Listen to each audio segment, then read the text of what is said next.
On se retrouve pour une nouvelle vidéo, on va parler de la Free Agency de LeBron James. Il y a pas mal de choses à dire.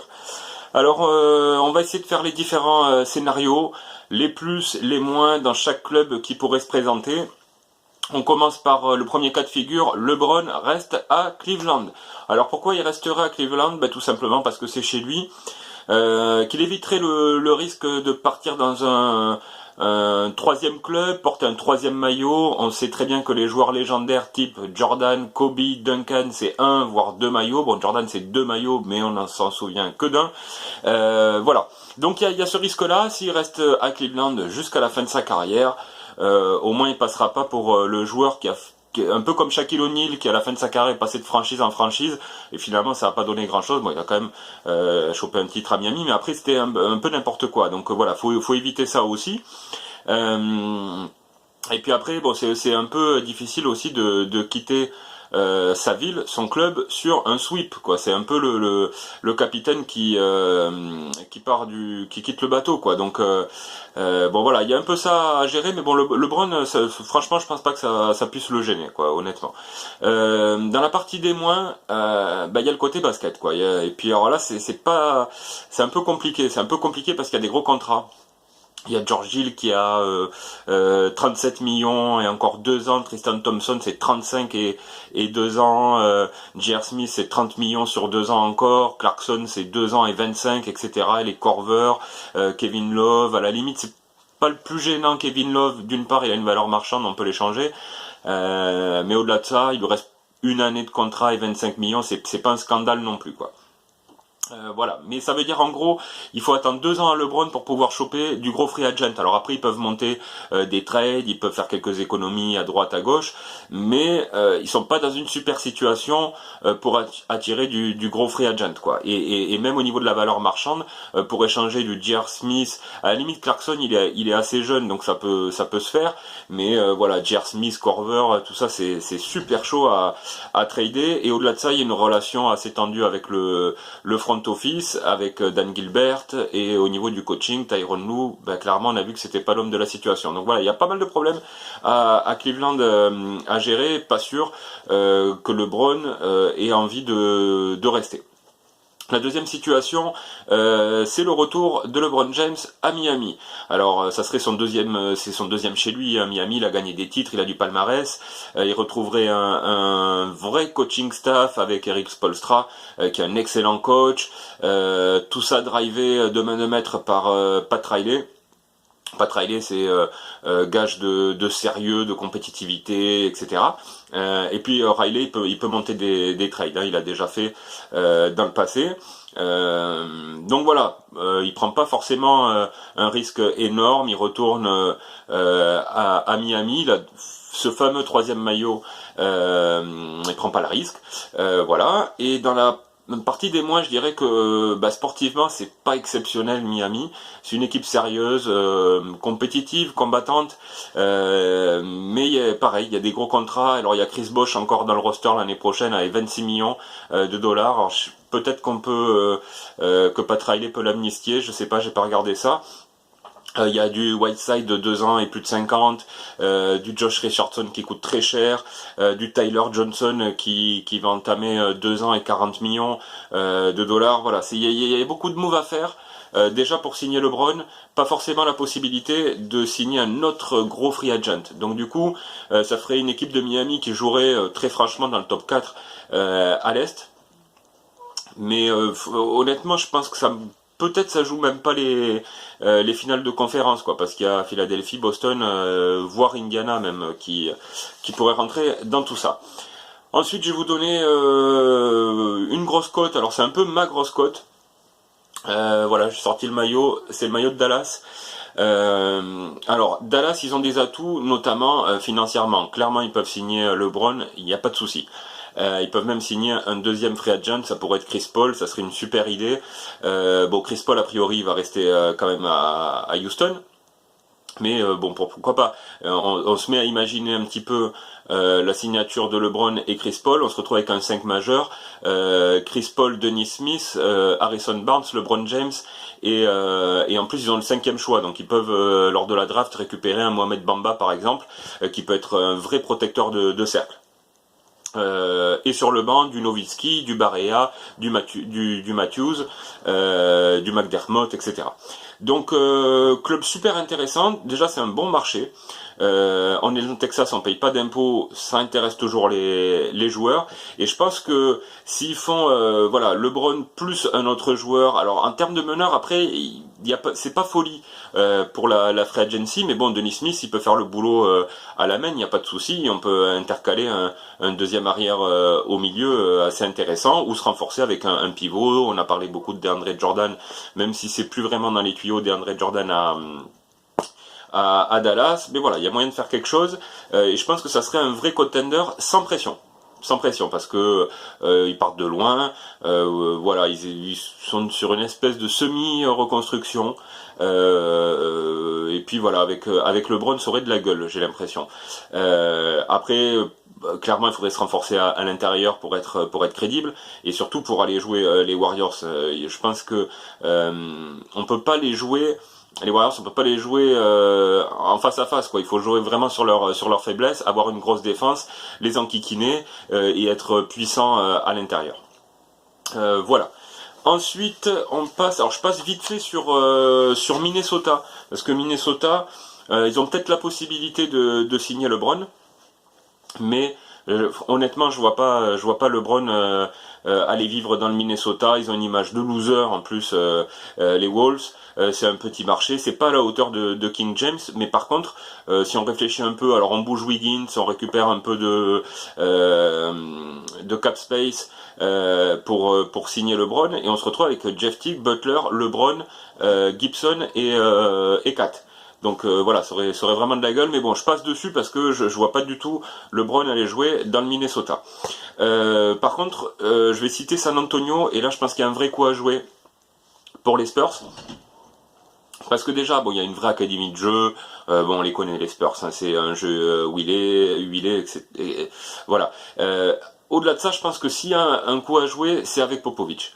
Il faut jouer la carte Popovic. Je pense qu'il le sait. Je pense qu'ils vont essayer de le faire. Voilà, il y a beaucoup de respect entre LeBron et Pop. Et je pense que ça peut être gagnant-gagnant. Et en plus, il manque à San Antonio cette année, enfin l'année qui vient de s'écouler, du scoring. Et ça, LeBron, il sait faire.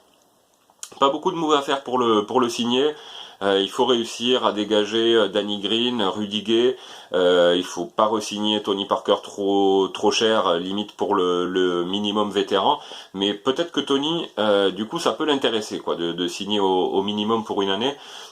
Et jouer une dernière danse avec LeBron James. Au-delà de ça, il y a Kyrie Leonard, ouais, pardon. Kawhi Leonard, il faut jouer là-dessus. Si vous arrivez à monter un projet, c'est-à-dire vraiment avoir un Leonard qui joue pour les Spurs en deuxième option, vous offrez un lieutenant XXL, un lieutenant MVP à LeBron.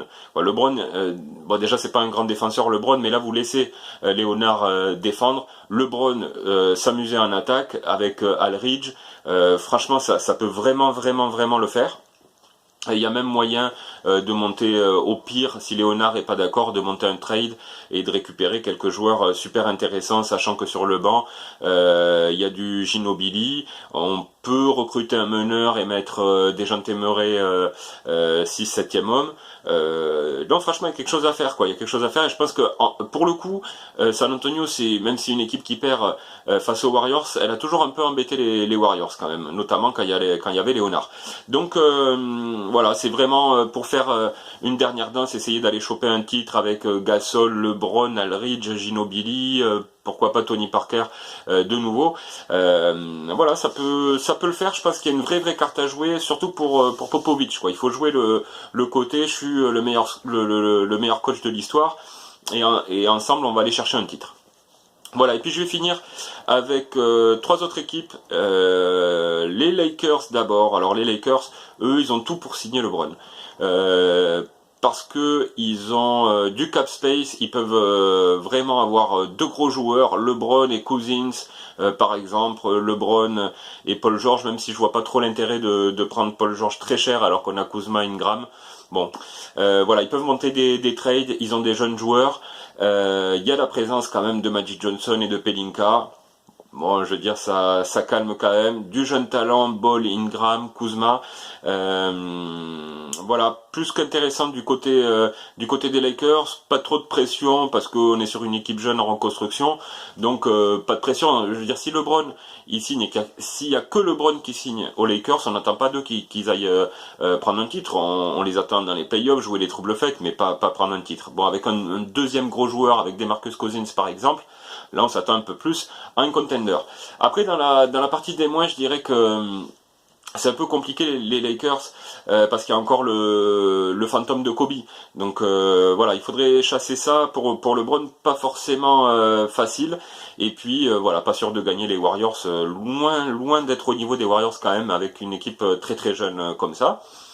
Dans le même cadre, je range un petit peu Philadelphie, mais alors beaucoup plus haut, parce que Philadelphie c'est déjà une équipe qui était au bord d'aller jouer les finales de conf cette année. Si vous rajoutez LeBron, c'est du lourd. C'est du lourd parce qu'il y a Simmons, Saric, Embiid, Covington, Fultz. Vous rajoutez LeBron. Voilà, c'est une équipe qui était déjà très solide. Et là, vous passez vraiment un prétendant au final à l'est, ça c'est sûr, sûr et certain. En plus, c'est une ville, je trouve qu'il collerait bien quand même à LeBron. Il y a un gros défi, aller chercher un titre depuis 1983, ils n'ont pas gagné de titre Philadelphie, donc il y a quelque chose d'énorme à jouer. Voilà, ils peuvent le faire, ils ont tous les atouts, les planètes sont alignées, ils ont du cap space, ils ont tout pour faire LeBron et pour intéresser LeBron. Et voilà, dans la partie des moins, clairement il passe de trust the process à fuck the process, parce que là il n'y a plus de process, là on va chercher un titre dans les 2 ans, dans les 2-3 ans. Voilà, je pense que si LeBron va signer, je pense pour 2, donc voilà, faut aller chercher un titre dans les 2 ans. Et puis la dernière option c'est Boston. Alors Boston, j'y croyais, mais alors pas du tout. Et puis bon, apparemment il y a quelques interviews qui vont être faites. Donc voilà, LeBron il rejoindrait, c'est un peu comme pour les Lakers quoi. Il rejoint un club de légende, c'est à la hauteur de sa propre légende. C'est une équipe qui serait forcée, elle est déjà quasiment prête pour jouer les finales s'ils sont complets avec Hayward et Irving. Donc si vous rajoutez LeBron, voilà, c'est une tuerie atomique, un bon mix jeunesse et expérience avec Tatum, Brown, alors Ford, LeBron, Kyrie Irving, Hayward, qui sont eux plutôt dans la force de l'âge, d'avoir 27-28 ans. Donc voilà, ça fait un peu rêver en termes d'effectifs, même s'il faut quand même bouger pas mal de joueurs, bouger pas mal de joueurs, ne pas re-signer Marcus Smart. Voilà, il y a quand même des choses à faire pour aller récupérer LeBron. Il passerait forcément par une grosse masse salariale, une luxury tax. Donc voilà, mais après c'est Danny Ainge quoi. Après oui, il y a aussi le problème Kyrie Irving et LeBron James, donc ça s'est pas bien passé à Cleveland. Il n'y a pas de raison que ça se passe bien à Boston. Mais après, ça c'est le génie éventuellement de Danny Ainge qui peut arriver à ça. Il peut y arriver, je veux dire, toute sa carrière, enfin, en tant que joueur, quand il était à Boston, il a quand même vu Bird et McHale s'affronter au quotidien, quoi. C'est deux joueurs aux antipodes en termes de style de vie et même de la façon dont ils réfléchissaient le basket. Et voilà, ils ont joué toute leur carrière ensemble. Donc il a aussi ce vécu, Danny Ainge, qui lui permet peut-être de faire accepter à Irving de jouer avec James et d'aller chercher du titre. Voilà, je pense qu'il y a là aussi il y a un petit coup à jouer pour Boston. Après, est-ce qu'ils ont envie de ça? Je sais pas. Ça se jouerait sur 2 ans parce qu'après il y a les contrats de Brown et Tatum qui sont sur des contrats rookies. Il va falloir après réellement les payer. Ça serait le moment de faire quitter LeBron James. Donc là aussi, ils peuvent très franchement le faire.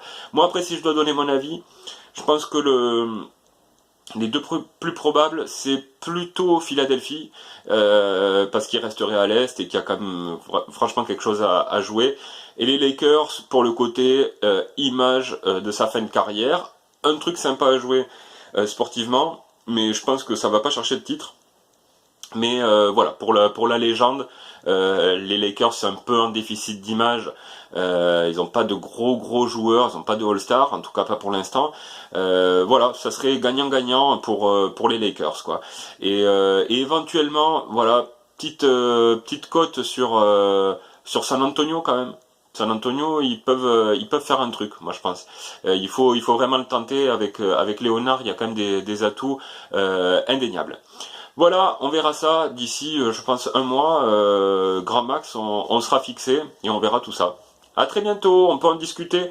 Si vous mettez des commentaires, j'en discuterai. Vous avez peut-être vos idées également et on peut partager, il n'y a pas de souci, c'est excellent. À très bientôt, au revoir.